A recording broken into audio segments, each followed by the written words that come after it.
Get ready for America's #1 funny man. What? Hey. Make some noise. Ladies and gentlemen, from LA to New York, Chicago to Mississippi, let's give it up for America's #1 funny man, Rodney.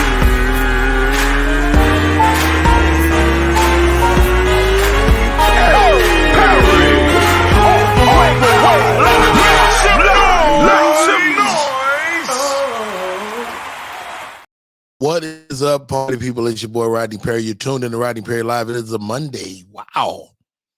Great weekend this past weekend. Wonderful time out there in New York City, man. I really thoroughly enjoyed myself.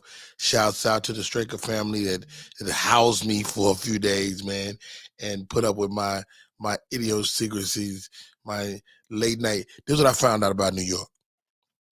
You can get a goddamn sandwich at any time. Day or night.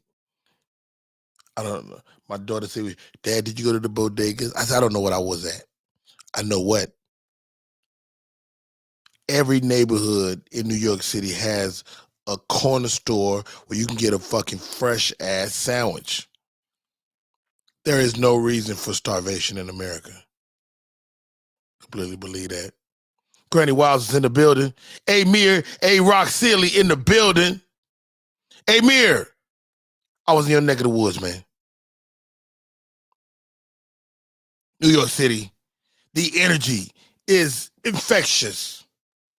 You cannot be in New York without feeling the energy, the absolute onslaught of energy. Wow. Alfreda Jackson is in the building. Trina Pinkert, welcome.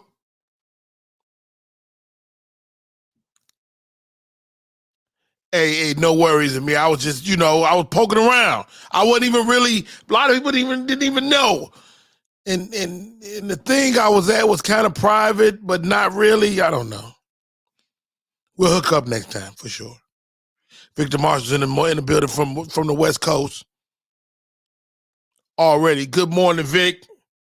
Appreciate you.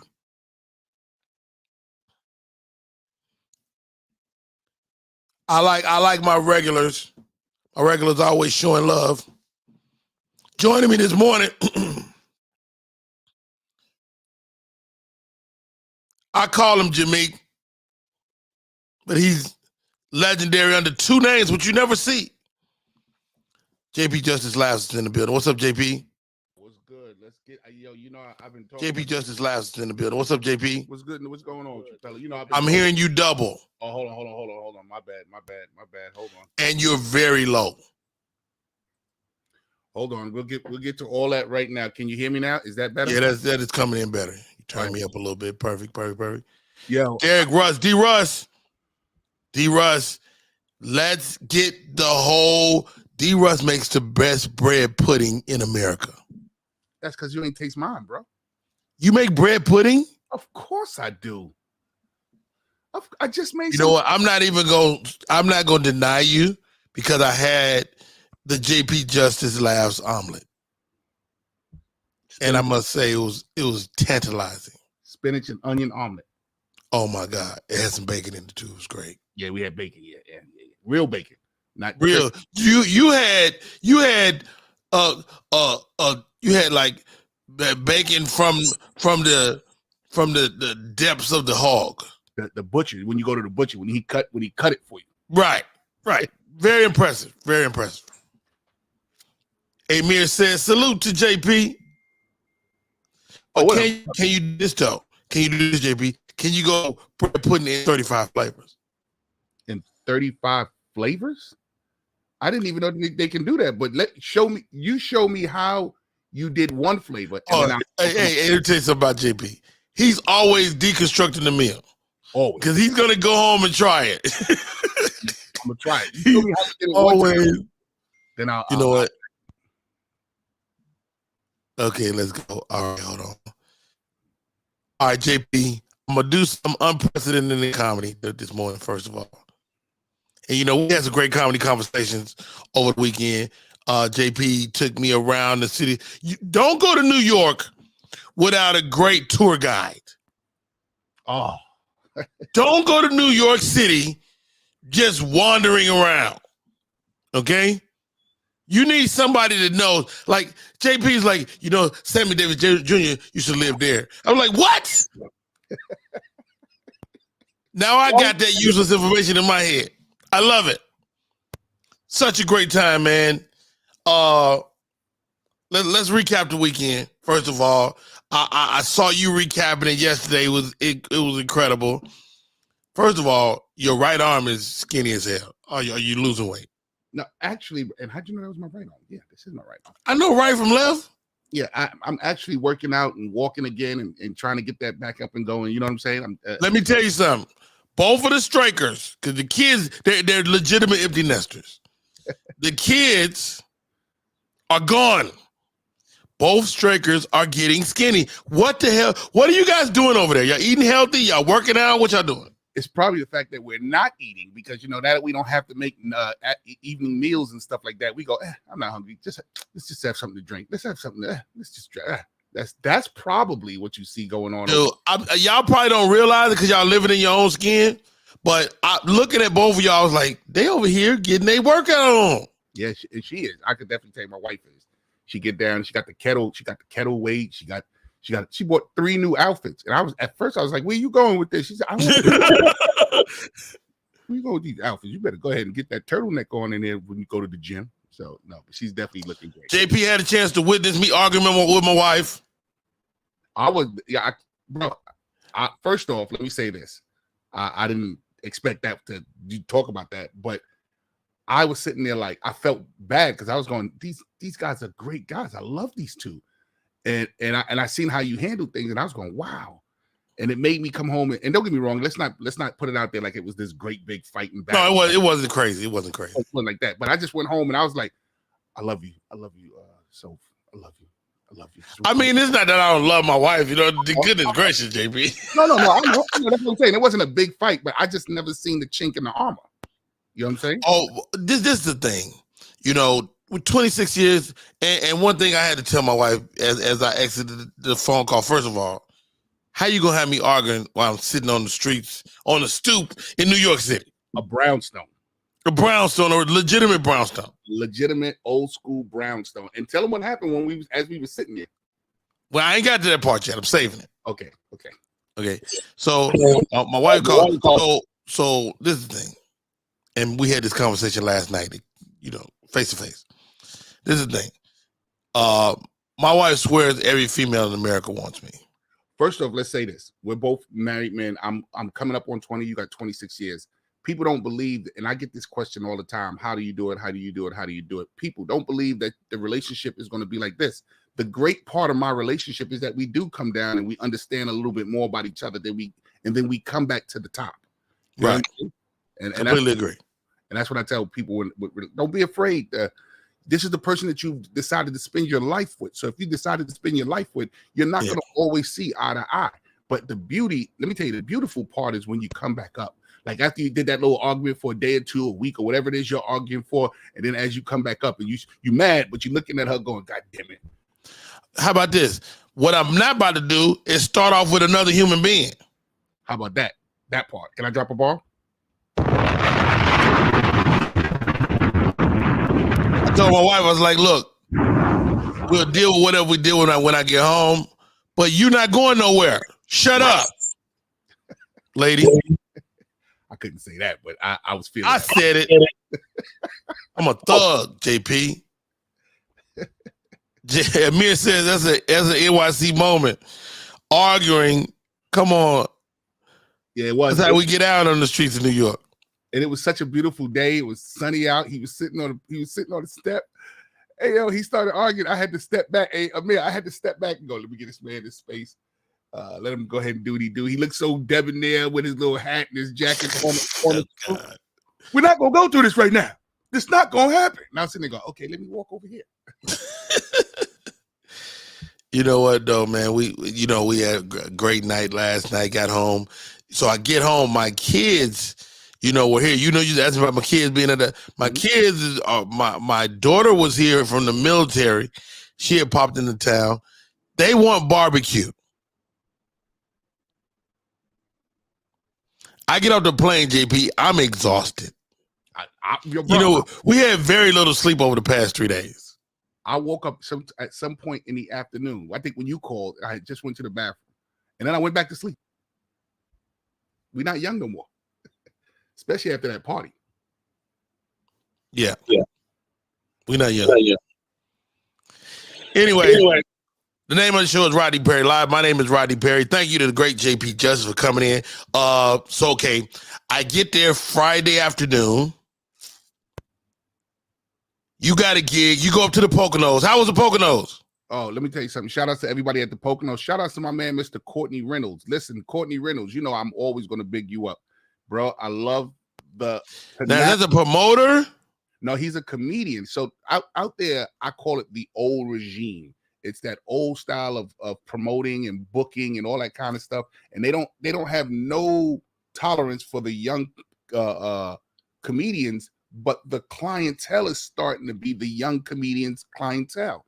So now there's a new regime, and the new regime that's trying to take over, or the new regime that's trying to lead the way, is Mr. Courtney Reynolds, and he's a comedian, and he's trying to show them, hey, listen, this is how it's going. This is the new way. This is how everybody is. So Courtney Reynolds is definitely trying his best to show them the new way, and I'm down for whatever he needs. I'm one of the favorites out there in the Poconos. I can talk to the old school. I can talk to the new school. So they had me come out this Friday. I brought Mr. Stefan Hightower, who I like Stefan. Stefan annihilated the room, and Stefan is a part of that new comedy, and it was perfect because the people that were booking the room was sitting right in the back, and they were both sitting there going, "He's good, he's good, he's good."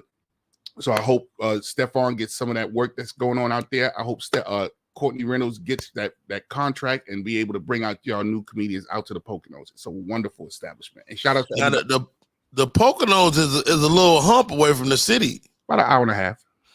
Little 90-minute ride. Mm-hmm. You guys got back pretty quick. Oh, listen, bro. When I knew I had to come and get you, I was telling him, I said, come on, bro, we got to make it back to the city. So we dipped back to the city to come get you. He was actually excited to come see you as well. He said, "Yeah, I want to be hanging out with Mr. Perry." Remember, we was at my house before we dispersed for the night, and he kept going, "This meat." I was like, "Who did you just slap your penis, sir?" I did not want to be a part of this, Stefan. Yeah, great guy, man. And then I got to really connect with his homie Reggie Cush. So I met these guys. Yeah, I've introduced you to them many times, bro. No. I met them like in St. Louis. Okay. So Cameron Keys, who is their homeboy, was featuring for me, and I met these guys at a club then. But Reggie is always like, he's like, "Rodney, you don't remember me?" I'm like, "Nigga, I ain't never seen you work." He's good. He's actually good, bro. Yeah, but I'm like, until you see a guy work, you can't charge me with remembering you yet. Yeah, you can't. Now, if I see you and don't remember you, then you wasn't very good either. Yeah, and I'm not trying to register that into my mind. No, he's very good. Both the dudes, both of them. But let's start with Friday. So Friday, we disperse. He goes, Rodney. I leave him at home. I say, "Yo, when you're ready to go, just take the Uber down to the village." He goes to the village. Yeah. I don't know what your night was like. We go to here. Now, what was your night like on Friday night? So I jump in the Uber. I get, JP lives next to a fire station. Stand at the corner of the fire station. The guy comes pick me up. What was he? Guyanese. He was from Ghana. So we talk Ghana a little bit, da-da-da-da-da. He's riding me. Everything is fine. We get to Greenwich Village, which is where the Cellar is located. He pulls me up to the Cellar, and I'm still like 75 feet from the Cellar. Mm-hmm. I'm like, dude. At the pizza shop. I'm like, it's right, right up there. He's like, all right. He done already took another ride. The people are literally getting in the car.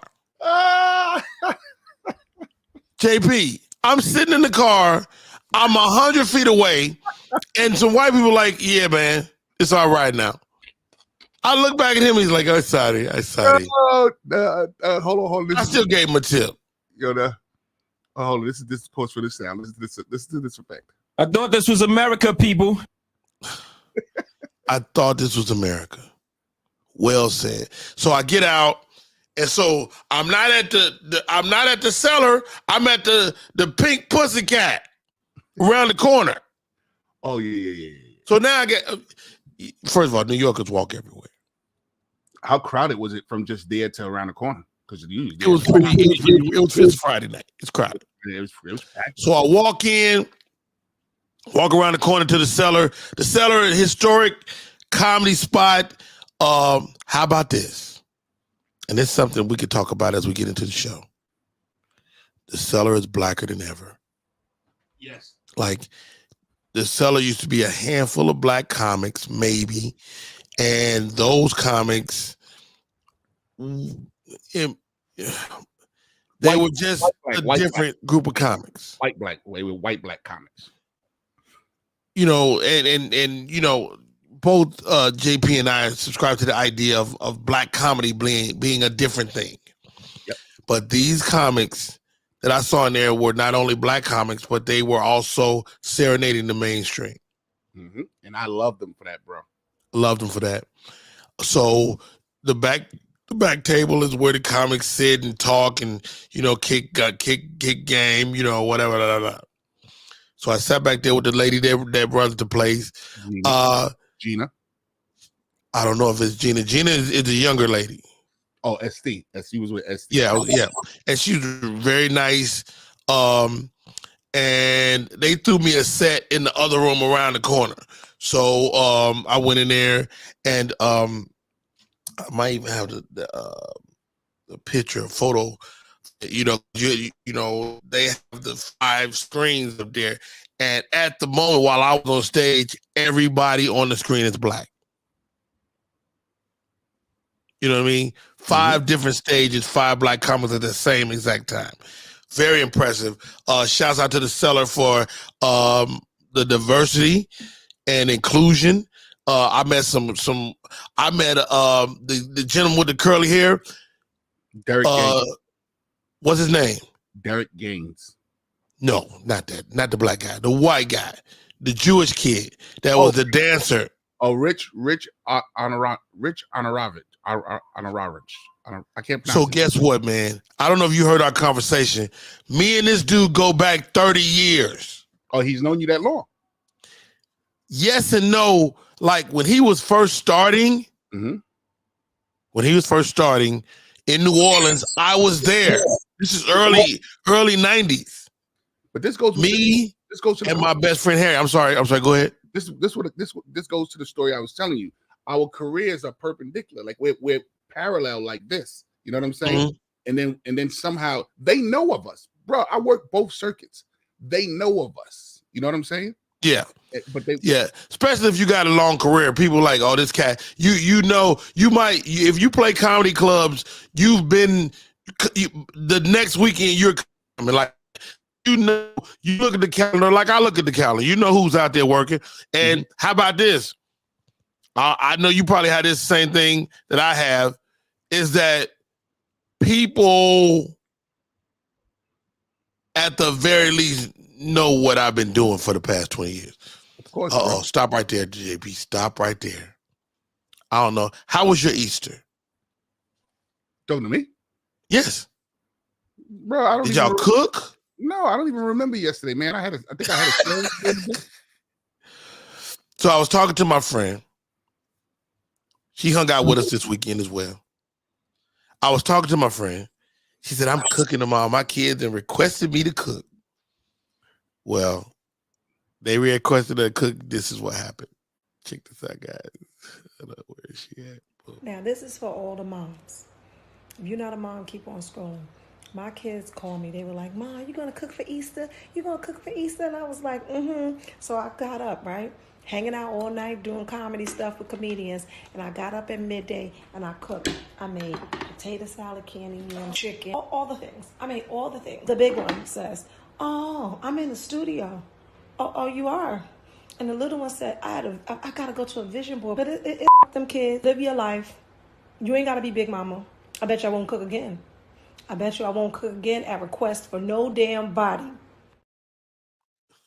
Ladies and gentlemen, welcome to the show. Big Mama herself, Miss Onika McClain. Onika. Good morning, good morning, good morning. How y'all This is my doing? favorite part. This is my favorite part. Hold on, Rodney. Do it again, Onika. Good morning, good morning, good morning. Let me tell y'all something. Happy Easter Monday. I'm just happy to be here alive, on this side of the, I don't know, not with Jesus. You know what I'm saying? I want to be able to praise him. I don't want to be able to see him. You know what I'm saying? So I'm happy about that. So that is happening. I'm alive. But all I just want to say, let me tell y'all something. All y'all parents that be doing all kinds of stuff for your children because they be requesting stuff and they don't really mess with you like that because they old now and they really rather be with their friends. They really don't like you that much no more. They thought you was a superhero and now they know that you just be acting stupid. So they asked me to cook, right? So I cook all this stuff. Like I got up like if I was an old slave with a slave foot. Like my foot was doing like this. Like I felt like I got diabetes or the sugar that I put in the Wow. shit. I was just trying to make sure that the kids was like, I'm good for something. You think these niggas showed up? They came. It's like, oh, I'm in the studio. You're in the studio. I just made all this damn food. What you mean? So I'm trying to do a vision, but you better vision your ass here. They ended up coming. Guess what time they came? 9 o'clock at night. I'm No, they sleeping. didn't. No, they didn't, no nigga. 9 o'clock at night. I'm so sleepy. I'm like, this don't even make no sense. No more. I should have swallowed my kids in the 90s, but I didn't. They here. Hey, Onika, I got one question, Onika. Can I come and get a plate? Yes. Yes. You got food left over? Comedians showed up last night. They was like, oh, you can feed us. Right. Can I come get a plate? And I fed them. Who came by? Who came by? Oh, Amina, Marie, Stephon tried to come. I always cook for Stephon. Get somebody else to do it. It got to be new people. They don't got no real mamas. You know what I'm saying? I'm coming. I'm getting so funny, man. How y'all doing? Hey, Onika, we sat in the cellar the other night, and I just noticed like the cellar is blacker than ever. Is that a good thing? Just this weekend. Oh, it ain't always like that. She said that's just this weekend. Hilarious. No, just this weekend. It's black. I don't know from it's black, but a lot of people are probably on the road doing gigs for Easter. The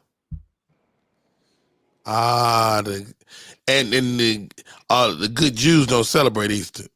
Well, it was Passover too, but it was Passover. It was Passover too. So I said the good Jews. I find that a lot of comedians don't be as religious as they used to be. Got it. Mm-hmm. Hey, but just to look at all the young comics, man, and hold on. So JP, you went and took a nap. Old man, didn't I go right to the truck and sleep last? You was like, look, don't trip. I'm about to go nap. And I felt so bad because you were so tired. I was like, okay. But look, JP go take that. Onika takes me around the corner in the Altima to the karaoke spot. Watching these young people, I don't know how you do it, Onika, because Onika ain't young. She hang with them. She be hanging with them like she 25. I am. You am what? I am 20. I am 25. Your children are 25, oh. No, my children, one of them older than that. All I'm saying is it's about your feeling. It's about how you feel. So I get to do a thing that I had no idea that I could do. I'm going to do that shit every time. Yeah. Every time. I like that. And is this your work clothes? All this you giving them all this chest? Hold on, brother. You've never seen Onika's good morning? No. She gives her little what she wearing today, the clothes. I love watch. I haven't seen it in a while, but she goes on and she walks from her. That is a cute shirt. That's a cute shirt. What she's wearing, how she's feeling. She's saying good morning to people as she's walking by. This is another thing I noticed about New York. Almost everybody is stylish. Like, yeah. I seen an old New York lady. She was fucking dressed to the nines. Yes, that's our shit. Hey, Rodney, tell them how you had to make sure I stayed stylish.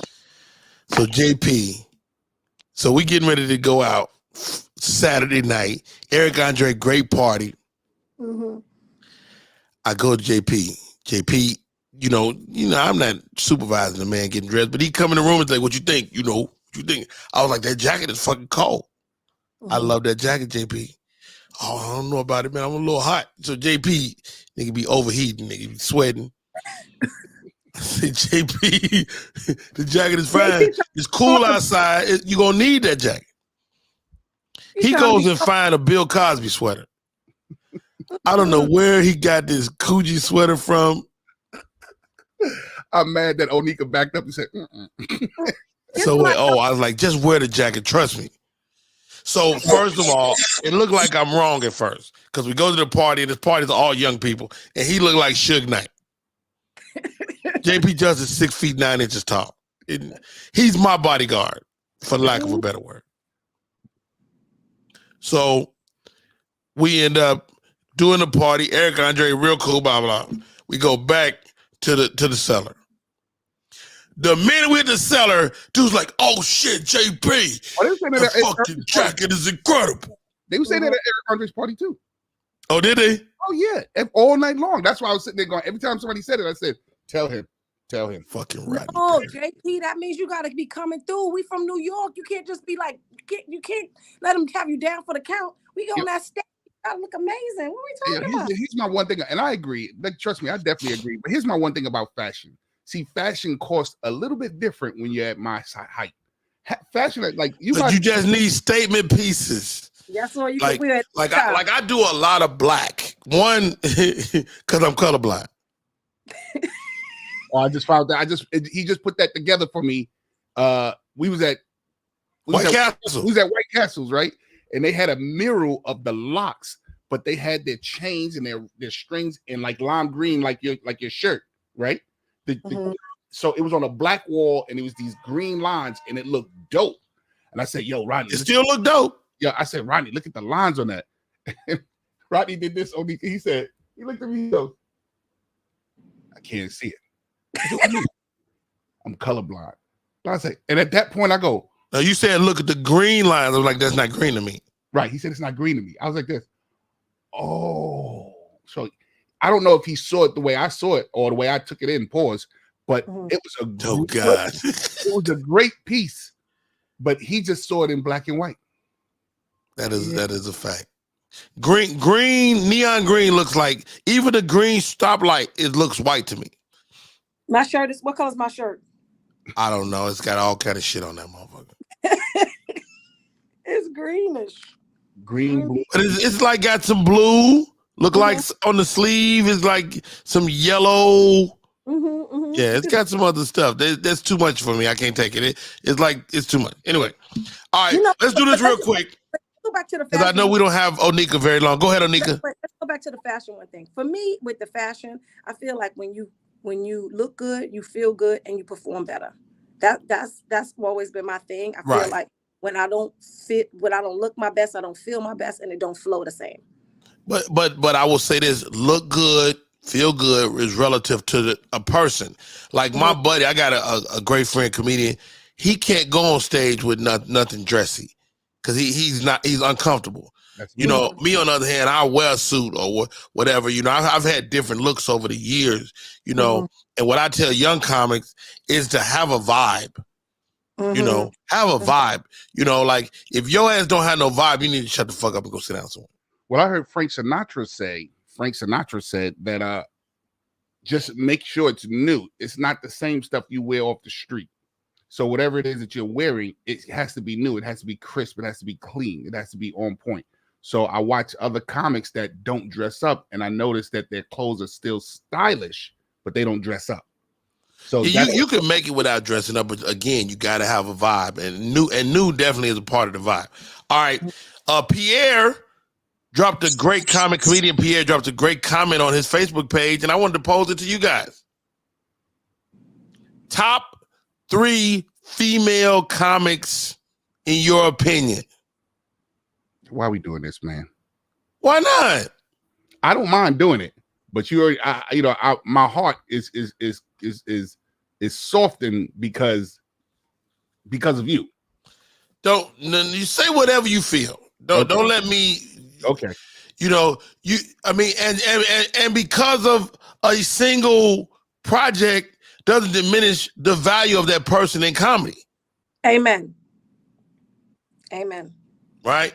So, Onika, who's the top 3 female comics in your opinion? It's this girl out of New York. Her name is Onika McClain. That bitch is cold. She cold. Like, well, a little green shirt. At least that's what I hear is green. She's smart, and yet she still got like a hood edge to it, so she can really go both ways. It's so dope. Right. Amazing. I think Wanda Sykes is phenomenal. It's just so many great comedians that I see. I think Wanda is phenomenal, and I always love Joan Rivers. Joan Rivers dead as hell. Okay, she got to be alive. You didn't say alive.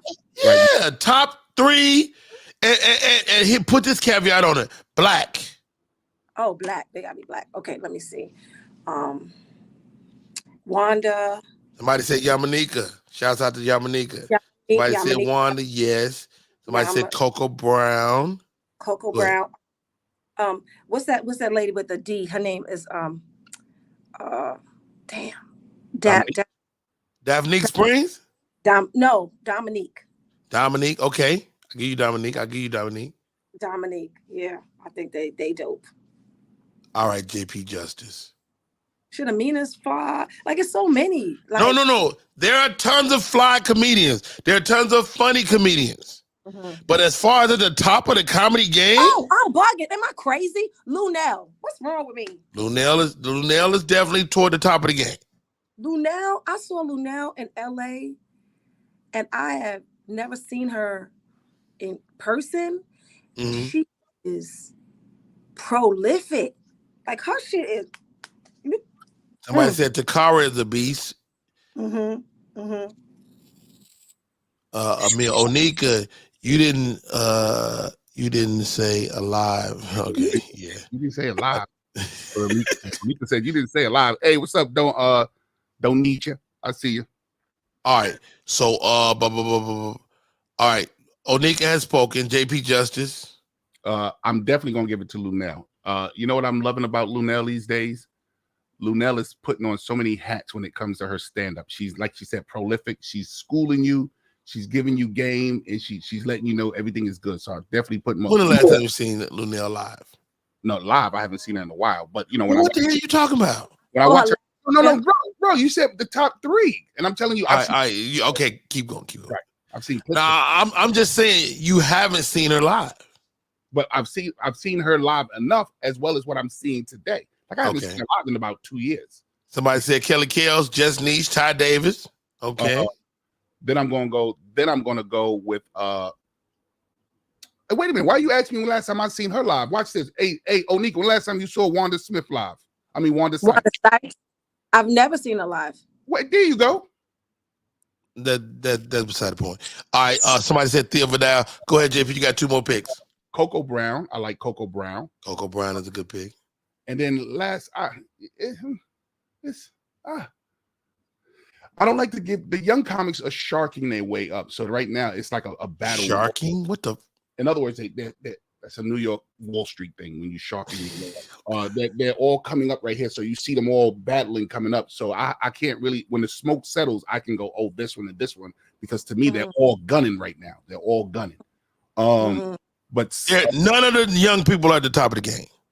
I wouldn't want they're all equally at the top of the game. So you really can't see they're all. It's like you either making money or you not. That's where I evaluate the top of the game. That's not what we saying here. You said at the top of the game. Yeah, I'm not talking about who's making money. I'm talking about that's the only way to evaluate it, ain't it? Of course not. Okay. Always put my name out the list. You making money. So I don't know, man. It's very difficult for me to look at female comics like that. So I don't have it. I'm sure. God. I'm sure. This are you a male chauvinist piglet? He is a little bit. No, I'm not a male chauvinist. Just a little bit.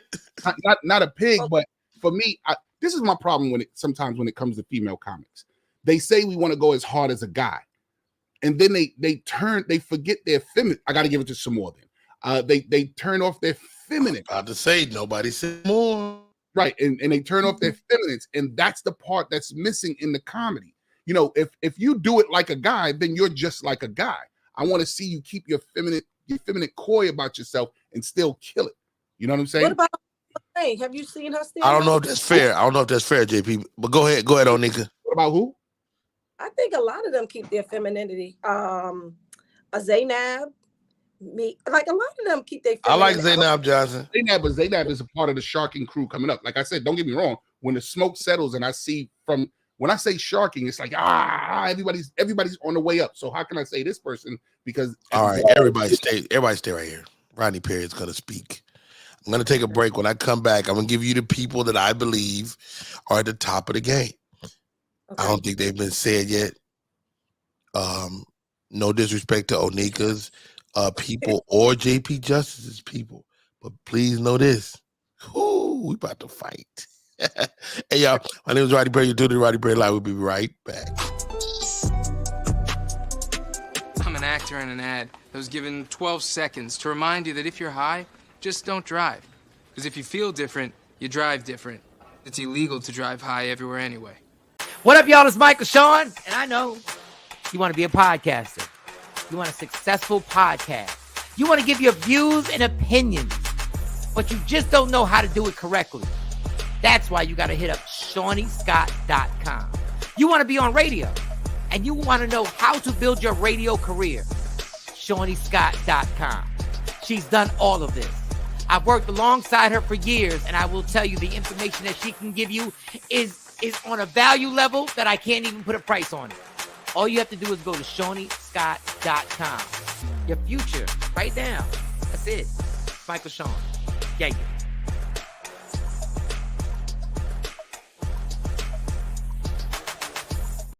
Shouts out to Shawnee Scott, Media Room 360. My partner in crime over here, putting this show up every day. My friends are joining us today. Miss Onika McClain with the green shirt, apparently. And also the legendary JP Justice Laughs is in the building. The question on the floor right now, I got this off the Pierre's Facebook feed. He said the top Black female comics. Who are they? I believe the only way to evaluate the top is financially. In that respect, there are only two. Maybe Wanda Sykes. I will yield that to Onika.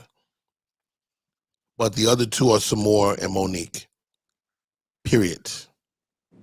There are nobody. Yeah. There is nobody. Everybody else is trying to achieve their level of success. And honorable mention to Lunel. What was your question? Honorable the top female comics in the game, Black right now. And top meaning financially fit. I believe that's the only way to evaluate the top. You went low again, JP. I don't know why. No, I'm the same. I'm at the same thing. I haven't touched anything. I don't know what happened. So can I ask a question from a student point of view? Absolutely. So Monique and Samora and Lunel are urban mainstream comedy, right? Okay. Both urban and mainstream, absolutely. Right. Because they just got to a certain level where they like broke out of urban kind of comedy, right? Their base is urban, absolutely.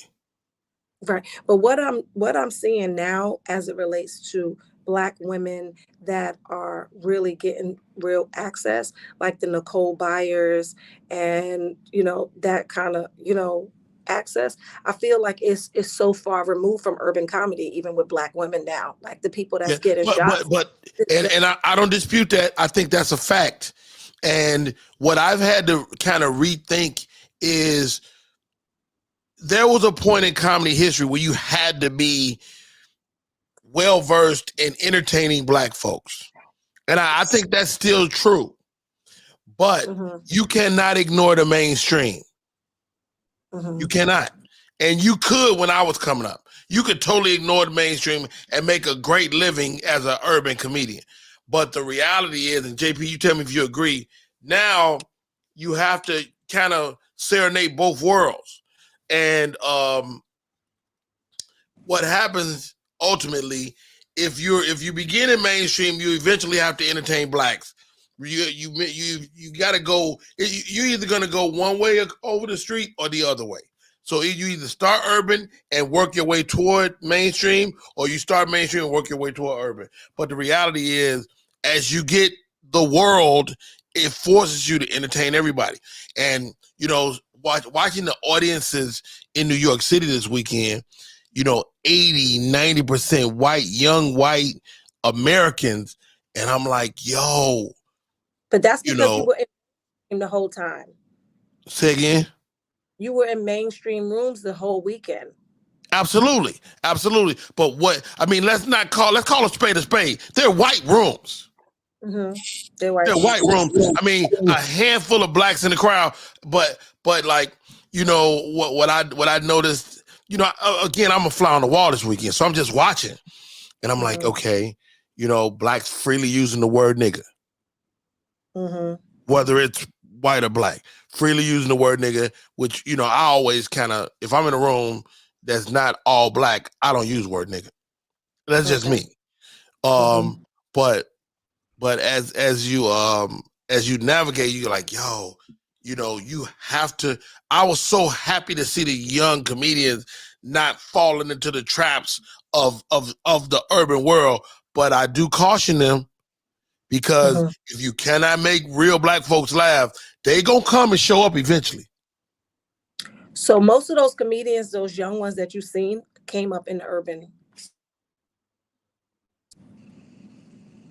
Well, one more time, Odin. I'm sorry, my something's happened to my phone. Most of those comedians that you saw last night came up in the urban circuits. Most of them, Talent put all of them up.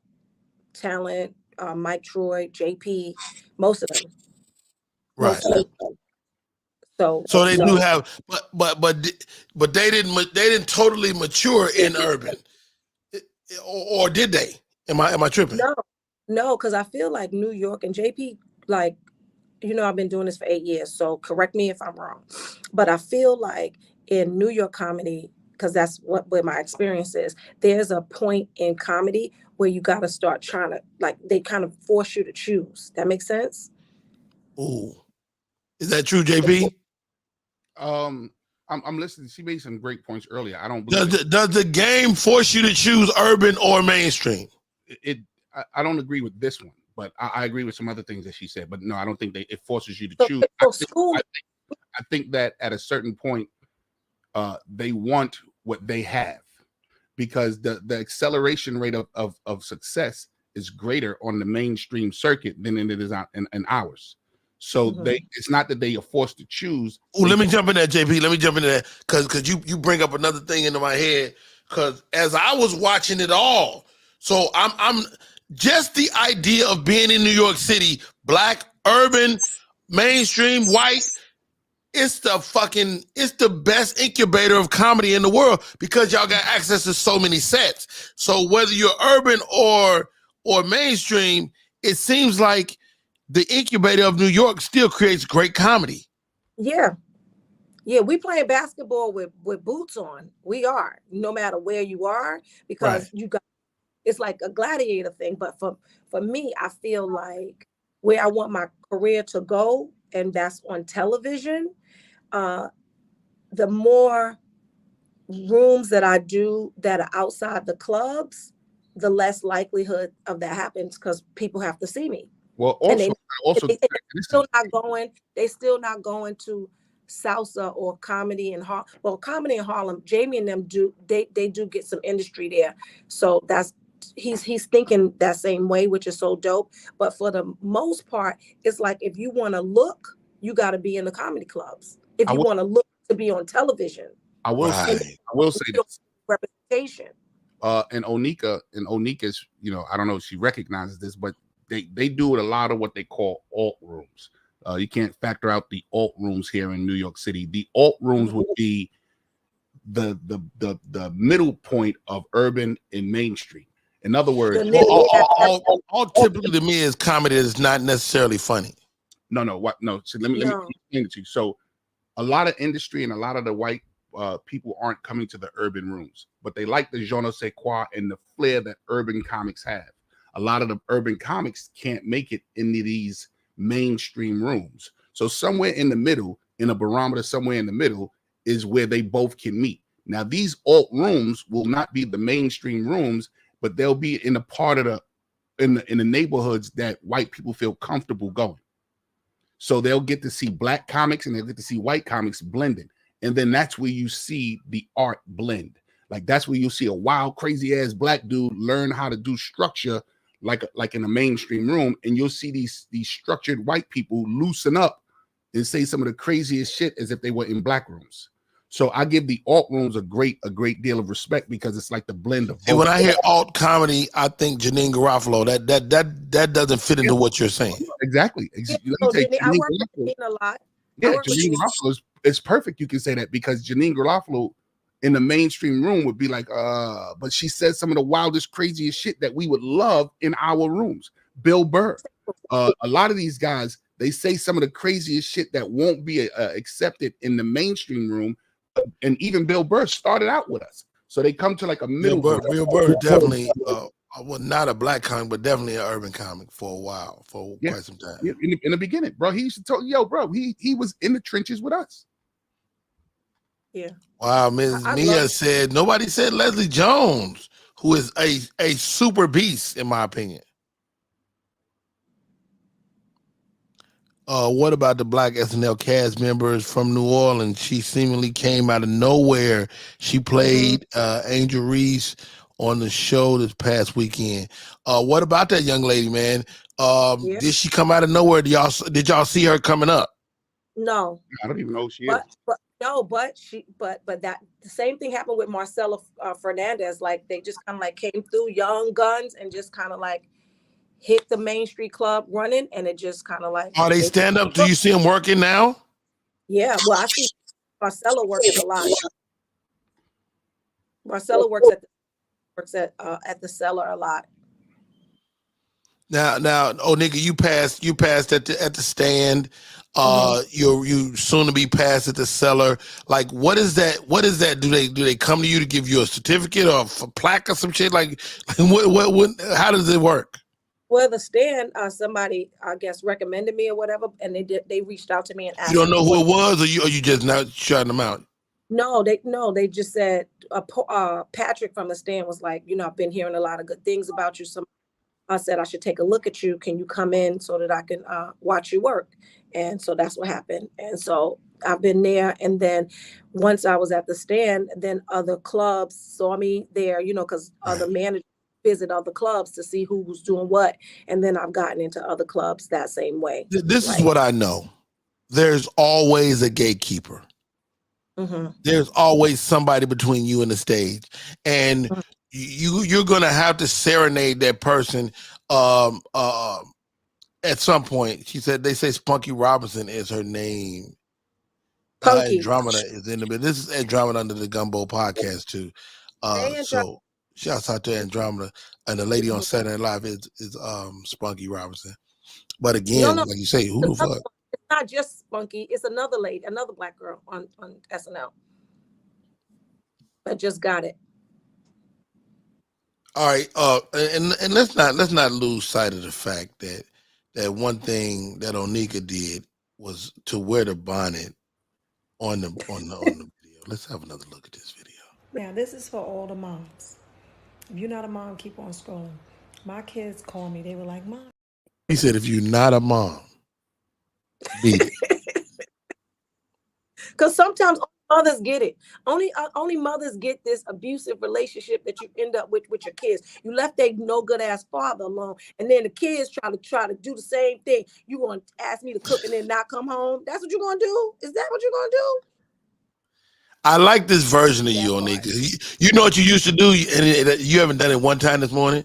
You used to like apologize for the bit. Like you would do a bit, you're like, I'm sorry about that. You don't do that no more. It's like you're like more confident. Yeah, Good I'm stuff. having a good time. What I'm noticing about comedy is you just have to be a student of it. You just have to take it all, and the stuff that what they say, chew the meat, throw out the bones. And so it's made me more of a happy person. First, I was like, this is ridiculous, but now I get it. It's just training. But I think also like your other life experiences prepare you to kind of be patient. You know, like those of us that's grown, like it was a time younger Rodney Perry would have sat in the cellar like, I know these motherfuckers gonna put me up, you know, but I just know how to approach it going forward. I would make a call and make sure they knew I was gonna be there. You know, because they got a full spreadsheet of fucking 50 comics they got to get up. So I get it. All right. But the other piece, Rodney. I'm listening. But what it is that you give so much to comedy that shit is always going to come back to you. Like, you so loved in this community. Like, people like, you know, he here. So is he here? So what can we do? It's just a different, you just give a different vibe. You just give a different vibe. I'll take that. JP Justice, who I regard as a legend, you know, do you look at yourself like that, JP? Do you look at yourself, do you embrace your legendary status? No, I find myself to be, and I think I explained it to you best that on the ride home, I'm like that maverick dude that goes from camp to camp and brings over either the news, or I bring over people to certain camps, and I point people out to in the direction that I think is best for them. Because even you was there on Saturday morning, and how much did my phone ring, and how much advice did I give out at that moment, and how much do I talk to the young comics at any given point? So I don't see myself as a legend. I just see myself as someone on the field helping them as they move along, as they navigate themselves through here. You know what I'm saying? You know what you do that I don't do? You give unsolicited advice. If you don't ask me, I'm not saying nothing. Right. Like, if you don't ask me, hey, OG, hey man, I'm trying to work on this, or hey, OG, da da da da da. Like the young man that was in the car, Nick, I don't know, I remember his name. That was sitting in the front seat when you dropped me off. Alex Babbitt. I love his vibe, his energy, but he won't listen. He won't listen. He believe he know everything, you know, in his short career. And don't get me wrong, he probably knows a lot, but the shit I can tell him to fucking accelerate his career could go to another level. But he's not gonna listen. I can tell. Let me say this. Let me ask you this, Rodney. And this is one of the things that I asked the veteran. Hold on. Let's go on Nick, and then we go right back to JP. Well, Alex didn't know who you were. He didn't know who you were, and he was a little bit inebriated. So that you have to take that into consideration. It was 2:00 in the morning. It was at least 2:30. All right, go ahead, JP. Here's something that I like to explain to the veteran comedians sometimes, and don't get it twisted. We do have things that we can teach these young guys, but these young guys got a lot more that they can teach us, because the industry isn't the same industry. And not only is it not the same industry, it's not the same gatekeepers. It's not the same people that run the industry. One of the things that I find when I see veterans go up in these young rooms, or veterans even go to these young rooms, is that a lot of the people don't know them. They may have heard of them, but they don't know them. So I say to myself sometimes, you know, as much as we speak to them, because I tell the young comics all the time, they encourage me with their energy, and they encourage me with the new things that's going on and the new places to go. I say to the veteran comics all the time, yo, do you listen to them? Are you listening? But this is the difference, JP. Let me give you some flowers. You ain't the average motherfucking old school comic. It's veterans that you help become veterans. You feel me? That's the legendary status. That's the thing that's beyond veteran. You know what I'm saying? Like, I make these motherfuckers respect me. The young comics, and not on no harsh thing, because I'm a father. So I understand that I can't beat my presence into them. I understand that. So So when I'm having again, I only give advice when solicited, when asked, because people don't respect your advice when you give it to them unsolicited. You know what I'm saying? Yeah, because they got to be able. They got say to be able again. to receive it. They got to be able to receive They it. got to be able to If receive you it. are And not, you can't receive it till you if you're ask. not- right? If you're not in a state where you're at your not at all necessarily at your wits end, but when you're able to receive it, like I was, then you can't give it. I was at the Grizzly Pear just when I come to meet you, I went there first because I wanted to check on Kenny, and this comic was hosting, and her name is Kate. I'm not gonna say her last name, but Kate was hosting, and she was bringing up the comic, and she said the comic's name, and then she said a bunch of stuff after, and then so I said to her, would you take some advice from me as it relates to hosting? And she was like, sure. And I was like, okay.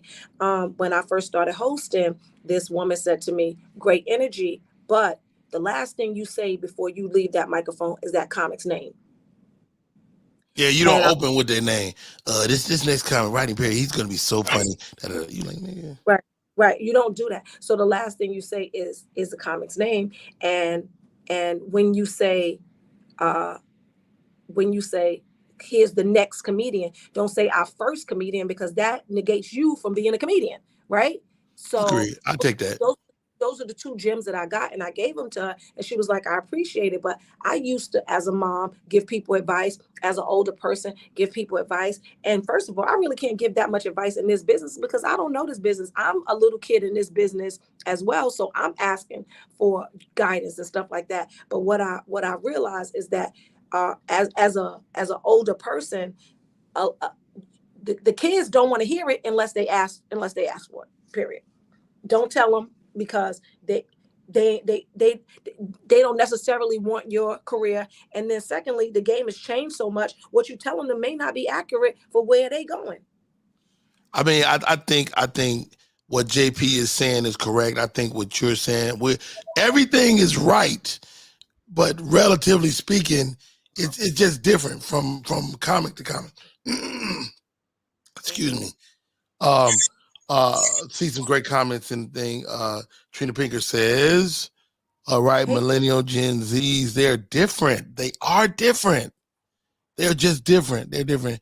Not yelling JP, not you yelling JP's flowers. Why you gotta yell his flowers? Because he deserves it. Right. So, like, I think, and you know what we need from JP Justice? A new book. Gems from JP. Yeah. I think that you like my wife. My wife is on me. What we need. Huh? My wife is on me about the book too. I think that what we need from JP Justice as well, just my thought, is he around more. I feel like he needs to be around more, because it's like oftentimes I watch the kids, and when they talking, they be like, and JP said this, and JP, like, I didn't even know you had like a whole Rat Pack thing. I learned that from the Cellar. Everybody was just talking about how you know how to like. And JP has influenced so many comics. Yeah. That's, dude, I think that's the thing that makes you a legend. Like, not just time. It's not just time. It's time plus influence plus respect. We didn't go one place to people that like, oh shit, JP in this bitch. Oh shit. So that shit matters, man. You know what floors me, and we didn't get to this. Even how we were standing out in the street. That to me was amazing when the tour guide lady. That was beautiful. The tour guide, tell him the story. We were sitting on. So get this, old nigga. We're in Harlem. JP is a native of Harlem, mind you. We're in Harlem. Mm-hmm. And I didn't know they did tours of Harlem, like walking tours. Yeah. So a walking tour comes past, the lady sees JP. She says, "Oh my God, ladies and gentlemen, a Harlem native." She broke down this whole shit. JP just. And the people was like, "Oh my God, JP." And then he turned and turned the energy toward me. He was like, "Yo, that's my man Rodney Perry." And then they gave me some love too. But it was just a great moment, man. It was, New York is like LA in that respect, where regular people don't be like, "Nigga, you famous." No, they just be like, shut up. You know, go somewhere and we'll figure out who you are later. Can you just give me a hot dog? I only asked for a hot dog. I didn't want to know about your history. I don't give a shit about your history. Hey, let's take a break. Onika, I know you're at work. If you have to go, I know you have to go because I know Peter said, like, hey, what the fuck? Did you miss the meeting? Okay. Onika McClain with the bonnet. Happy Easter, Charlie Brown. Thank you for always being nice to me, and that matters. You know, my name is Rodney Perry. You're tuning in to Rodney Perry Live. We're going to take a break. We'll come back. More show. Oh, yeah. Hit this button right See here. y'all later.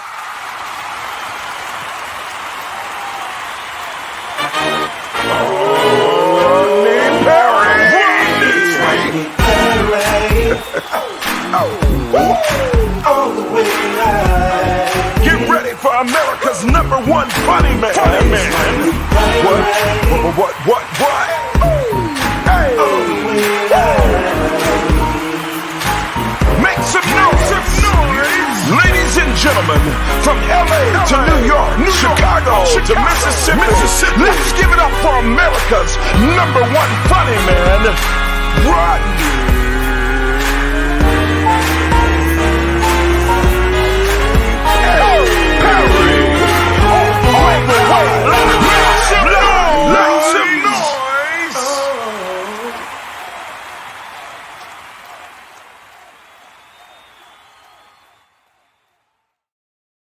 What up, party people? It's your boy Rodney Perry. You're tuned in the Rodney Perry Live. I don't like gray hair. I'm gonna say it. I don't like gray hair, and I'm gonna be honest. I'm jealous of JP Justice and his sandy brown fucking coif. Okay, I'm jealous, and I'm gonna say it. I tried to get my hair to behave.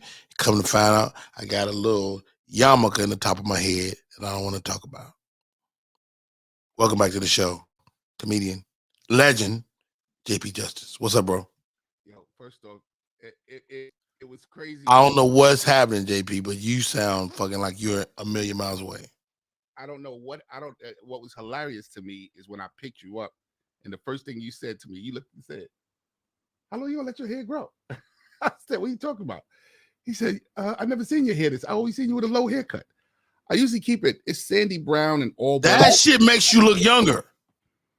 Yeah, like the fucking twisty curly shits. Yeah, that's a young look.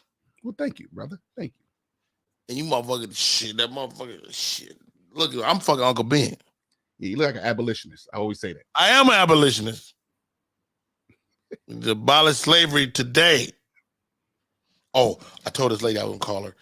I'm gonna call a promoter live on the air and negotiate with her. Just get ready for this shit. I don't know how this is gonna turn out. My volume is crazy low over here. They said I don't know how. I don't know how you guys are saying it's low. Maybe it sounds better to them than it does to me. Okay.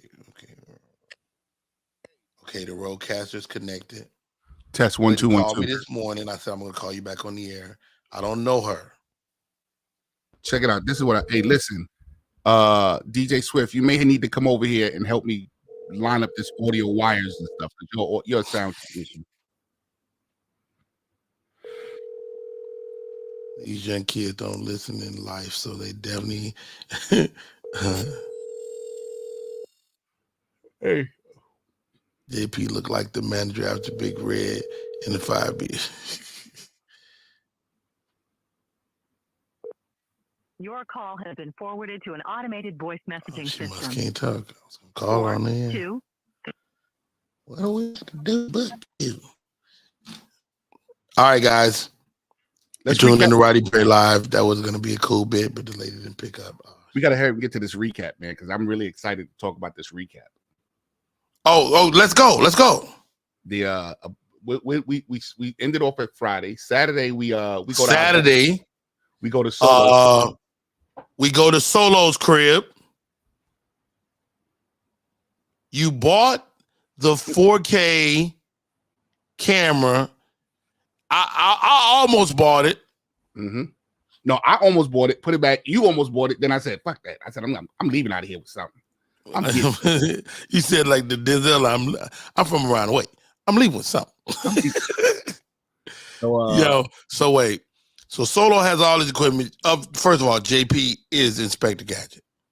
He has everything that They have Solo no idea. thought he had. JP already got it. They have no idea what's surrounding me. Like y'all. I wish you hadn't bought that bike though. That bike was the worst thing in the room. But you had the greatest line for the bike. It was a folding bike. It was a folding bike, ladies and gentlemen. Listen, I gave the man $100. He said whatever I wanted to walk out of there with. He said the money wasn't refundable. So I said, fuck that. I'm going to get something out of here. So I just started snatching stuff up. Give me this, give me this, give me that. So as I was walking out with the bike, sweating and trying to carry it on, Rodney Perry turns to me and he goes, the smartest person in this story is the kid that said, I don't want this bike.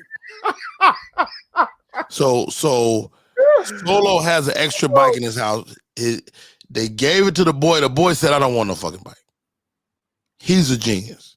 JP bought the bike, and it's his now. The bike looks incredible. Can you keep us abreast of when you get rid of this bike? Yeah, because first of all, JP 6'9", he cannot use the bike. No, but tell him the killer part. I got a bike sitting in my living room. You got a real bike. Like you got a $1 million bike in your living room. Mm-hmm. Mm-hmm. No, that bike. You need to find a kid and give that bike away. Bless him with the bike, right? I actually promised it to Steph. We don't even know if the bike is. You ain't even seen it fully latched. I got bike dudes over here. You got to understand about New York City, bro. I got bike dudes that will bring that bike to life. Okay. That will bring that bike to life. Wow. Now here we go. Brown has spoken. Jeff Brown said folding bikes are for nerdy hoarders. That's Jeff's third attempt at trying to get my attention. Hey Jeff, what's going on, Jeff? Thank you for speaking to Jeff Brown. Yeah, thank you, Jeff. So listen to this. So now we do that. We go to him. Now Rodney's friend is like, you got to come and go to lunch. But before I talk about the lunch space, shouts out to Eb the Celeb. Right before we talk about the lunch space, so we drive through Harlem. We go to his friend's block. His friend's block is an historical brownstone neighborhood within Harlem. We sit down and we kicking it. That's when the tour group comes through. Boom, boom, boom. His friend goes, first off, I love Eb's energy. Eb's energy is incredible. That's why I get her on the line. She is an incredible energy. Boom. And she kick it and she ayo, and her whole vibe was just off the chain. She goes, for the time we were sitting here talking, we could have went and got something to eat. So call her Eb the Celeb. Let's see what she's doing. See if she's available. So she goes, we could have got something to eat. So hello? Okay. Eb. Are you still in New York? I am not in New York. Oh, okay. Because I was like, why are you calling me? I'm on my live show. JP Justice was just singing your praises, and I said I need to call Eb. Oh yeah, I'm at work. I'm actually in the office today. So Well, you tell them to hold on. I need 5 seconds. okay, hold on. I got a meeting at 11:30, but hold on. Okay. Now we're holding. Yeah, for Eb. What up? Eb. How about that? Tiante, it's 11:08. That's like 22 minutes. Okay, I'm in a conference room right now. Okay, what's up? Beautiful. Okay. JP, say hi to Eb. What up, Eb? I just sent you the link on Instagram. What's going on, Eb? I was just talking about how I loved your vibe, your energy. He said he loved your vibe and your energy. I told him we can't hear him today, but he don't believe me. Yo, I don't know what's wrong. I'm loud. It's loud in my ear. But anyway, she says, let's go to lunch. So we decided to go to this place called Ricardo's. I can't hear anything, so you can't hear him? I can't hear him at all. Oh my God. Listen, people, I don't know what's going on. I don't know how y'all not hear me. I'm sorry. Anyway, he's telling the story about us going to lunch and how much fun he had. Okay, I have fun too. It was nice meeting him too. Yeah. Good stuff, man. Shouts out to Scooter Wilkerson, Jeff Brown, and the great Hopgood is in the building. Hopgood, you know this car shit don't never work out. Okay? All right. Eb, I just want to say good morning. Thank you for the hospitality as per usual. No problem. When I'm in New York, I'm either with Eb the Celeb or JP Justice. One or the other. We always go to Ricardo's. You see, I shouted out Ricardo's on my Instagram. Yes, you did. Yeah. All right, I'll talk to y'all later. All right, have a good day. Go in your meeting. All right, shouts out to Deb. You can hear her though, right, P? Yeah, listen, I'm on my Instagram and no one's saying that they can't hear me. Test 1 2 1 2 1 2. I'm check 1 2 1 2 1 2. I'm low over here too. Mike. Now I got echo. Now you got echo? I got an echo from you. But now I understand the Ross Clark boy. All right, joining us. Welcome to the show. Hershey does it. Hershey, turn your phone. I got one question for Hershey. When do you sleep? She muted. She's way more muted than you. Hey, can you hear me? What are you wearing? I'm so sick of Hershey and her breasts. I got on a regular shirt. My breasts do what they do. You gotta give me 2 more buttons so we can have a G-rated show. Goodness gracious. Oh, it ain't gonna stay in the 2 buttons, baby. This the ratio. This the titty ratio. Oh God. Welcome to the show as always. Hershey the entertainer. Hey y'all. Hershey cussed me out last time she was on the show. She said, "You always call me Hershey does it all." I'm like, that's your Instagram feed, little crazy girl. I did not cuss him out. He's not telling. Hey, Uncle Rodney, how you feeling, love? How you doing, Hershey? Listen, always a pleasure. I had an idea. You worked New Year's. Have you been working nonstop? I have.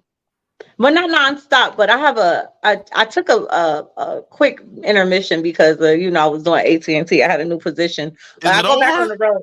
Huh? You said like it's past tense. It's not over, is it? No, it's not. But I had to go into a new position, so I was training for it and trying to get acclimated to it. But now that I'm acclimated, I'm back on the road. AT&T got better internet than Xfinity? Absolutely. Hands down. We got fiber. I think you would say that no matter what. No, I wouldn't. I'm very unbiased. But now that I'm acclimated to the position, I go back on the road. JP has 1 million channels. He pays a fraction of the cost I pay. I don't like it. Yep. And I just learned how to that thing that he had on his cable with all that free television stuff. I on mine. You got it. Yep. JP, what you got? AT&T? I got Wi-Fi. And then everything else comes. He's streaming everything. Okay, yeah. We got DirecTV stream too. No, look at my eye. Look at my eye. Oh yeah, okay. The black man's cable. The black man's cable. Hey, I'm not mad at it. I need to go. I'm paying at least $200 a month. But we talked about that. You said you don't care. Let me tell y'all what Rodney told me. I'd rather not change because I don't like. I'm a creature of habit. Versus saving money. What? That's some celebrity shit right there. Only celebrities say that. I'm rich. I'm gonna admit it. Celebrities, I don't care about the cost. I just don't want to change. Well, I am not a celebrity, okay? I like to save money. First of all, let's talk about this. Why are you beautiful at fucking 10 o'clock in the morning? She hasn't gone to sleep, Rodney. I know the secret. She was up all night. This is the same face from last night. When I called her, she was like, "Look, I'm not. I can't." I didn't have no dress on. She did a game show throughout the night. What's the game show? Tell me about it. It was, I do questions, Q&As, and I ask all these questions. I have everybody answer, and it was really good, really good. We had a ball last night. What's up, Cedric? Can we battle? Because I'm smarter than JP. Everybody knows that. It wasn't really a battle thing. It was just really deep questions. Hey, Flame Monroe's in the building. Flame says, RP, JP, what's up? What up, Flame? Love Flame. Flame, what's up? You ready? I got the cards. I'm ready for the spanking again. If y'all ready for this ass whooping. I don't even want to know what that means. I had an idea, Rodney. Hey, I was killing them in the spades, baby. Wait, hold on, Rodney. I had an idea. What? We should totally do a Virgo comedy bash thing. I'm doing my birthday, September 15th, 16th, 17th in Arlington, Texas. Okay, so I guess I'm going to Arlington. It's already booked. I still can come to Arlington. Yeah, you rich too. All right, let's go. I'm good. I was gonna bring you on. I don't see you turn black, so I don't know what's going on. All right. So, what type of questions would you ask? Can you share? Okay, yeah. So I'll ask you, Rodney. If you had 24 hours to live, what would you do in that time? 24 hours to live. I don't want to die tired, so I'll probably take a nap. What? Let's just really think about it. His Wi-Fi's going out. Yeah, I can't do it. So on my live, when people give these stupid answers, they Wi-Fi disconnect, and I get them off my live. Oh wow, how about that? Okay, let me think of it. 24 hours to live. What would I do? I don't want to spend it traveling. You know what? If I got 24 hours to live, I'm going to New York and wild out for 24 hours. I ain't even answer this question. JP, what about you? I'm trying to think of the verse from the Locks. If I had 24 hours to live, just think. I run up in the precinct, squeezing the imp. Go to Poppy, who sold me all that fake shit. I don't want to know the Locks. That's cool going on a killing spree. I like that. Why would y'all want to go kill people? If I gotta go, I'm taking 35 people with me. Why are y'all like this? I'm joking, but the JP brought it up. Am I joking? What's your answer, JP? Not the Locks answer, your answer. No, some people got to come with me. Oh my God, y'all are horrible. Wow. JP is going on the killing spree. All right, give me another question. I just had it in my head. Okay, if you had a superpower, any superpower, what would it be and why? I would like to be my superpower would be, I like to be able to like have a super urine flow. What? Why are y'all like this? So like, wait, let me tell you what's gonna happen. So when the bad guys is fucking up, I piss on the ground and they start slipping. What? Why are y'all like this? Well, I'm sorry, guys, in the comments. Wait, Scooter got a baby. Look what he put on here. Yesterday Scooter said, y'all don't want to spend time with y'all kids in the last 24 hours. Yeah, we have get off my line. Yeah, see, you would have ended the Wi-Fi signal, Rodney. Okay, JP, what's yours? Yesterday you asked, would you want to have teleportation or be able to hear everyone's conversations? That's not the question I just asked. That's not the question at all. But now you're asking me now if I can have superpower, what would I want? Honestly, I would love to have flight. I would love to be able to just fly. Oh yeah, that'd be lit. But all right, guys, hold right there. Hold it, Hershey. Hold it, JP. We got this lady promoter called me this morning. I said, I'm gonna call this bitch.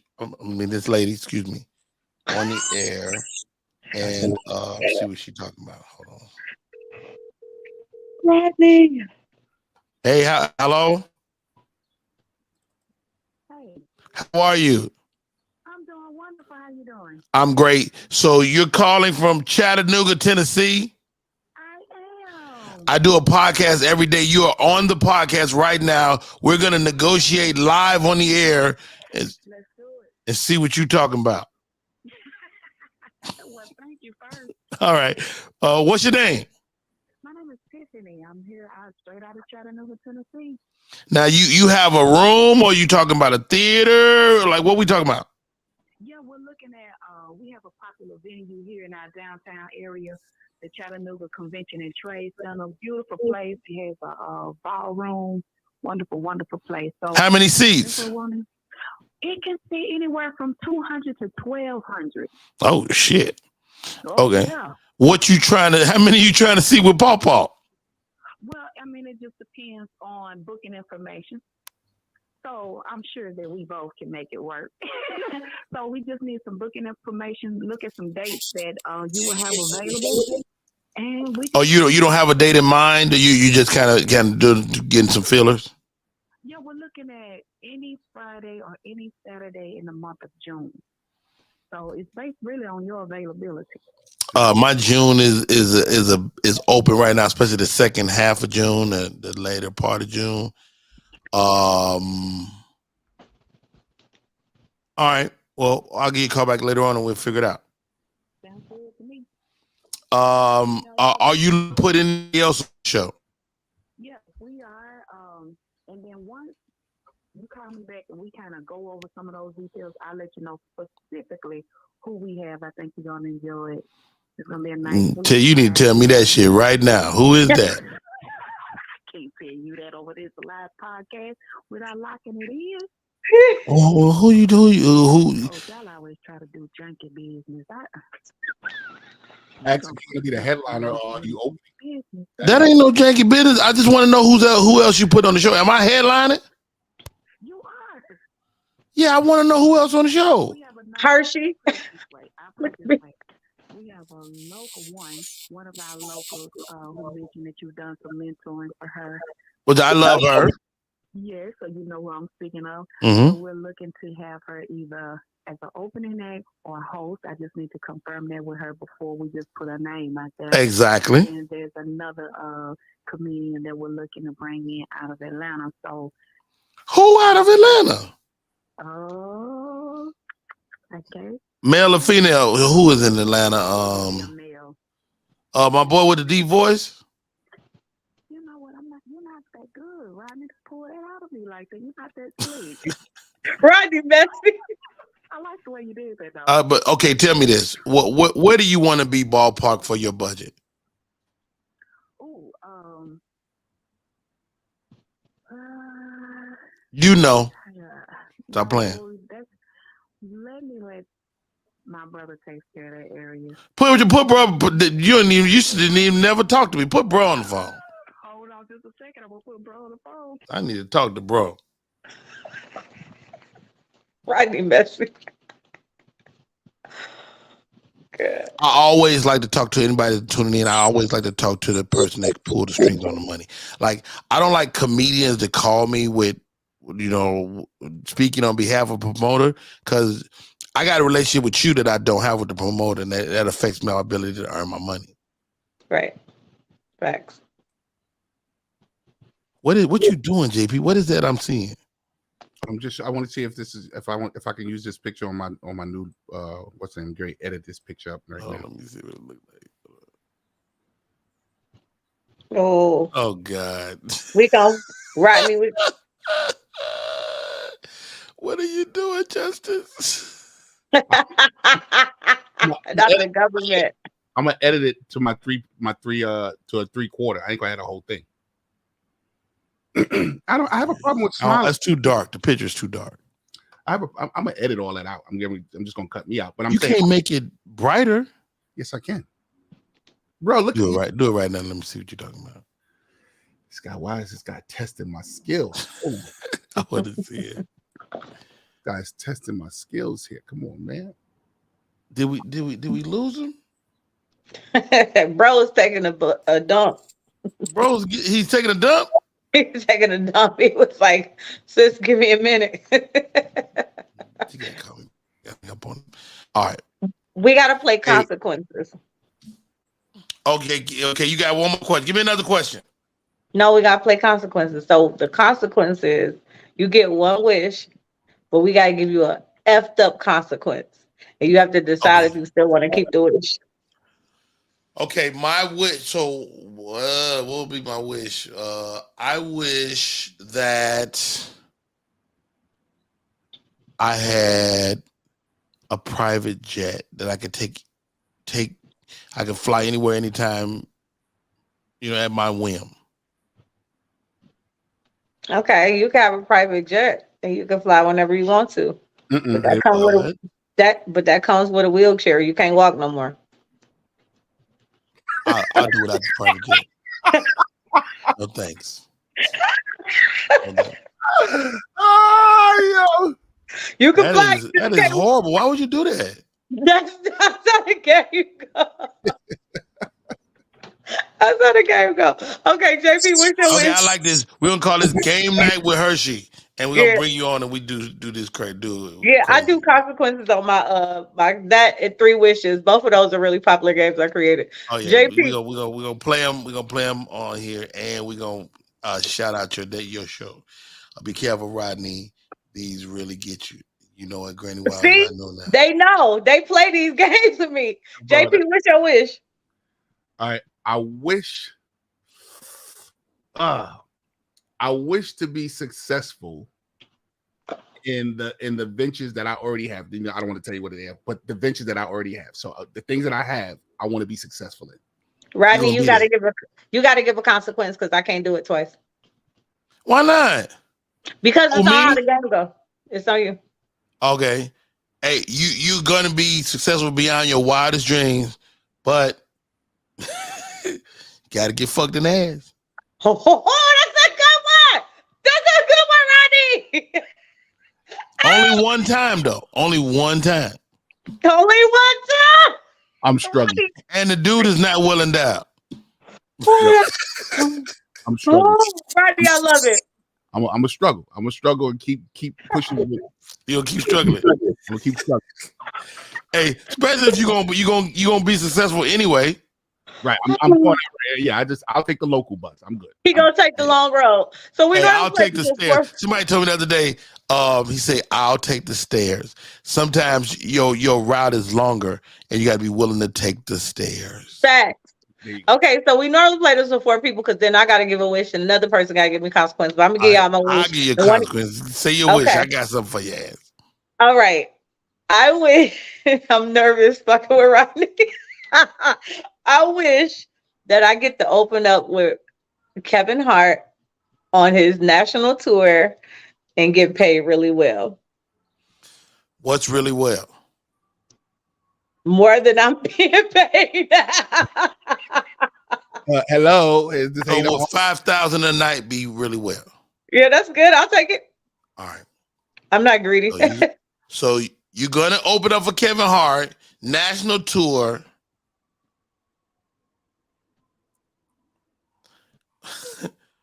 but 4,900 of that has to no. But you got to do it with one arm. Do what with one arm? Lose an arm. Oh shit! You can flex that though. You can easily make it through life with one arm, and you get to pick the arm to go. Oh man, no man. I need both of these. You just been using both of them, but you can make it without both arms. That's true, but nah, I don't know if I'm nah. That's a no for me because I'm animated. I can't. Nope. That's messed up. I could buy a new arm, granted, but you can get a prosthetic. You getting 5,000 a show. You know how hard that's gonna make masturbation? Like, no.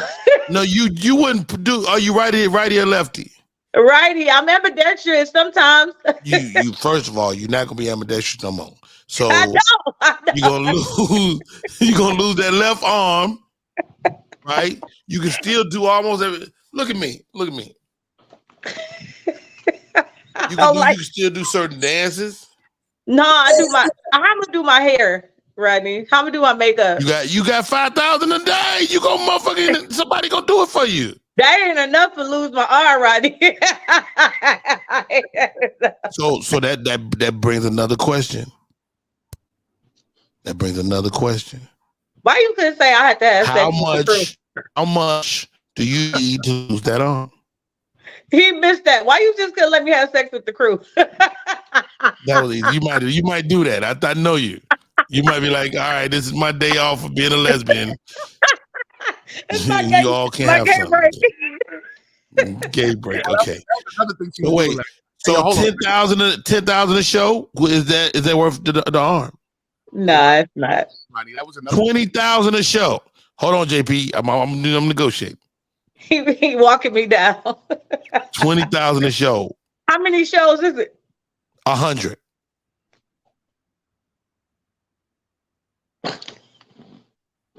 We talking 30. I might say fuck his arm. Wow. Yeah, let's do the math on that. 30,000. Yeah. Okay. Per 100 shows. I might say fuck his arm. How much your arm is worth? 30K. 30,000 times 100. That's $3 million. So your arm you got a $3 million arm. Your arm is not worth $3 million. Shit, you better ask about me. JP, coming back to you. Now, Rodney, you know one of the reasons why I got to keep my arm because as a lesbian, that's always. You know what? Get out of here. Get out of here. You still got a mouth. All right. JP, I know you said you were going to take the long way. You were taking the local bus. all your dreams. You get it? Okay, so you know what? I hate this scenario. I'm not gonna say nothing about it. You're right. You're right. Take a look. There's nothing gay will ever happen. No gays. No, anything you say. You got to kiss a dude. No. You got to hold a dude's hand. No.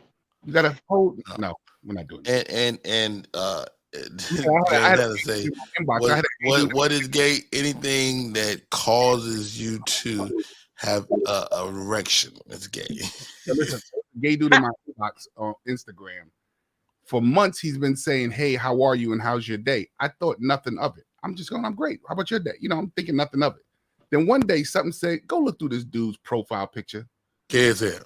And yo, bro, the big full bed doing this. And I said, "Hey, yo, my man, you are saying it's just like you ain't trying to hit on me or nothing like that, right? I'm just, trying to get to know." I said, "Yo, bro, they always go too far. You cannot have a gay friend, man. Yo, yes, you can. You can have like me, and you can be friends, Hershey, because you're gay. Okay? You can have a gay male friend too. But you can't. Them niggas always go too far. They still dudes. They still guys. They can't stop themselves. They still gonna hit on you. No, y'all do know y'all not every gay person. I'm not about to put this nigga in the friend zone. I'm telling you like this. Hey, Rodney, we didn't talk about this party, man. The party was crazy, Hershey. I heard. Eric I was mad. I couldn't threw come. the party to end all parties. He had a fucking wrestling ring. He had a mosh pit. He had a fucking money thing, a money grab. He had the park. He had a ball pit. He had a ring with a girl just dancing in the JP liked the ball pit though. He was throwing the balls. Yeah, I was throwing the balls. Pause. Not throwing the balls. Yo, listen. He had Hershey, listen. He had a room on the side that was just dark with these purple lights, and all you heard in it was Yeah, that's all right. It was crazy. And people were doing this, just going in there like this.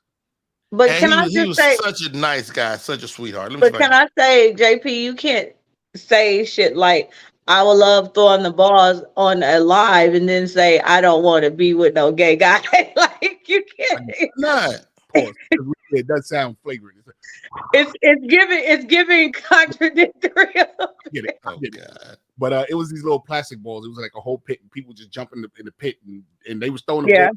They was throwing the balls all over the place. But listen, this party was so goddamn crazy. One of the acts went on stage and told everybody to put their phone lights up. Remember that part?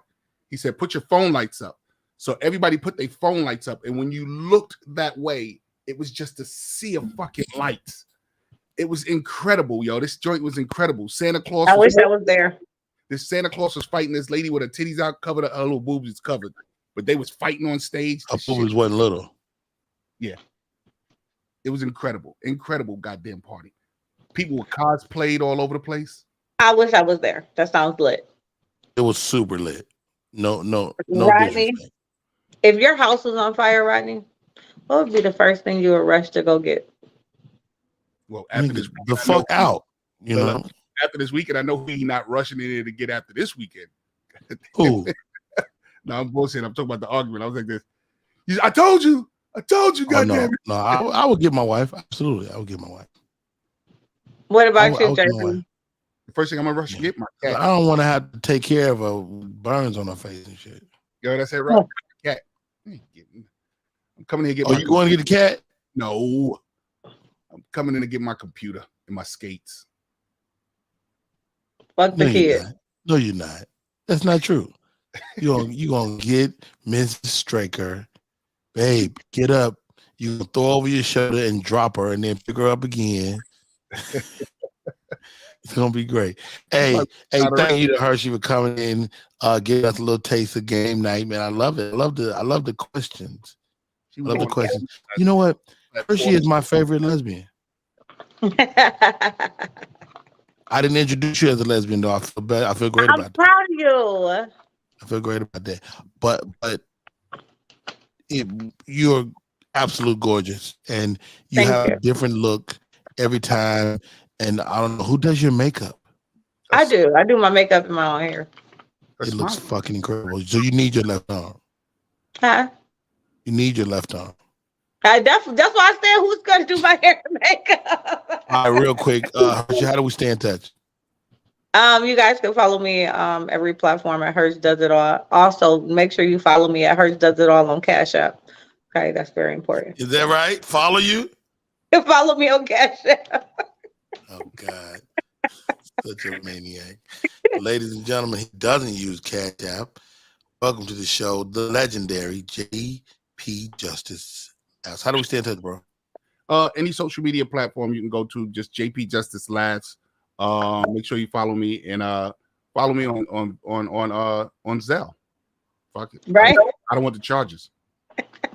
Wait, real quick. Hold on, right. I'm gonna be out. I'm doing a play starting on April 17th. I go into rehearsals for this play. I don't know how I'm gonna be able to work my schedule here on the show. And JP has offered to maybe host a show for me. I don't know if he still can do that, but we go from 10 a.m. to 11:30 a.m. JP, let's talk about it. Let's figure out over the next couple of days and see if your schedule is going to permit. That would be dope. Even if you do just an hour, that would be dope. Or listen, I'll help. I'll help. What's the name? So that this way we can get. Ain't no what's the name. Well, I'm saying. Tell you what. What was talking about that happened to you in Harlem. Oh, we have to. It's Chocolate Shy, man. It's Chocolate Shy. I'm still on the air. air. Don't answer the phone. What's her number? I'm gonna call her because we can hear her.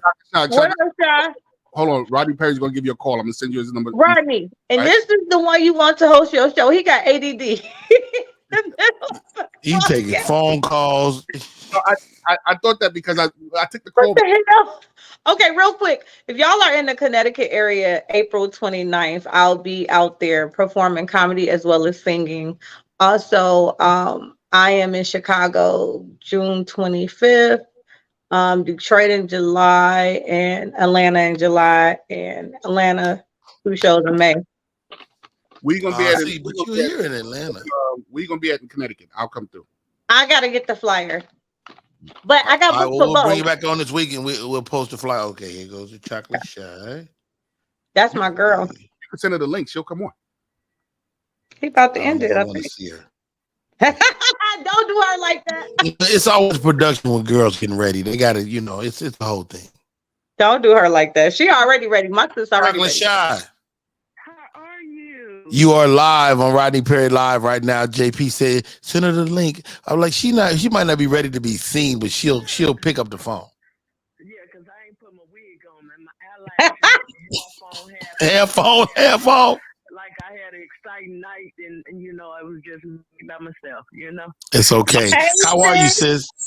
I'm good. God is good, and I'm thankful to be here. Yeah, I wish I could have saw your face this weekend. JP didn't even try to make it happen. It's his fault. He had you as a hostage. You was the best kept secret coming in. This gonna tell me to come down and meet y'all at 1:00 in the morning. Like, nigga, I'm not at 1:00 in the morning and didn't tell me no destination. Just come on the corner like he a pimp. Like, secret location. What up, sis?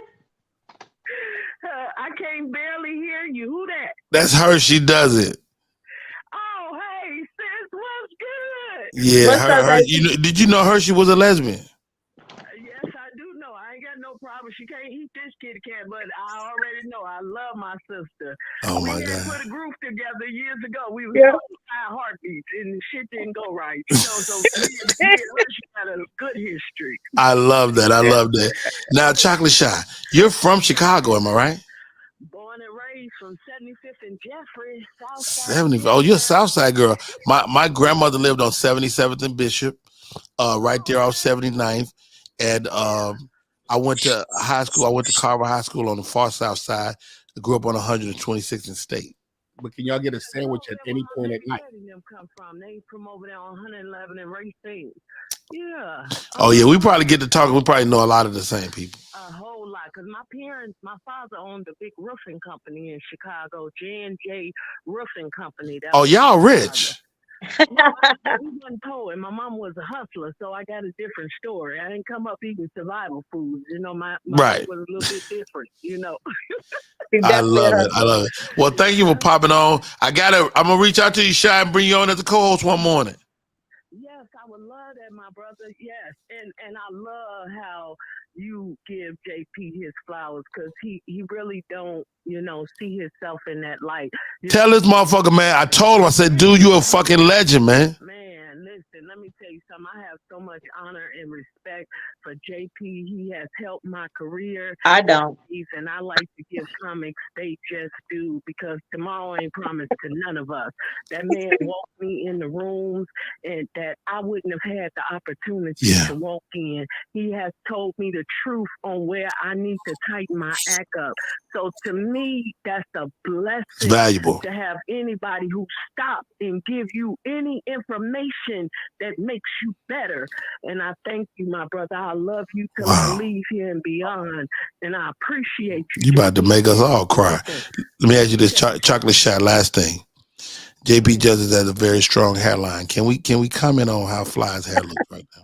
I think the nigga needs to dye his hair because that sandy shit and that light skin is sneaking up on him and making him look like the mirror that says that you look older, younger than you appear. This nigga is the real life Benjamin Button. You're so stupid. Yo, chocolate shot on the hotline. Thank you so much, sis. I love y'all. Hey, we got to keep this world laughing because we living in terrible times. I love all of y'all. How about that? Today. Wow, thank you, sis. Wow, great call. Thank you, that JP. That was great. We gotta have her on when I'm on, so we could tell our story of our tour that we put together. That was a train wreck. Oh God, I want to hear the whole thing. I want to hear the whole thing. And before I met Chocolate Shot, well, I still haven't met her, but I've heard stories about Chocolate Shot beating up people too. Yeah, oh, she definitely about that action. I ain't gonna say her name, but a comic pissed her off.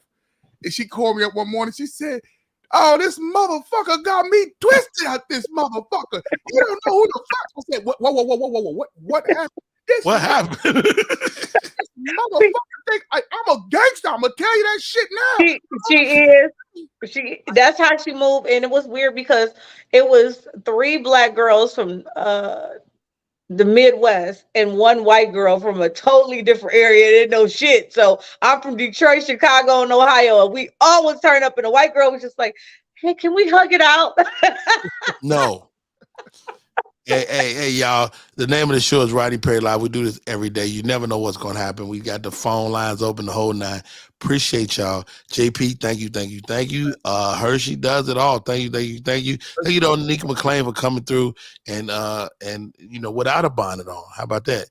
And her shirt is green, apparently, according to JP. All right. With that, my name is Rodney Perry, and that is our show. Bye, y'all. Hey, y'all. Yeah. Peace out. Let me hit this button right here. Y'all can still talk to each other, but it's I'm out.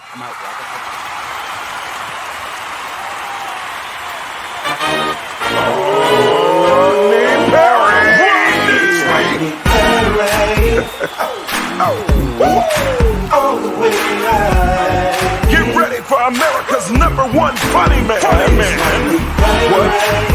What? Hey! Make some noise, ladies and gentlemen, from LA to New York, Chicago to Mississippi. Let's give it up for America's #1 funny man, Rodney.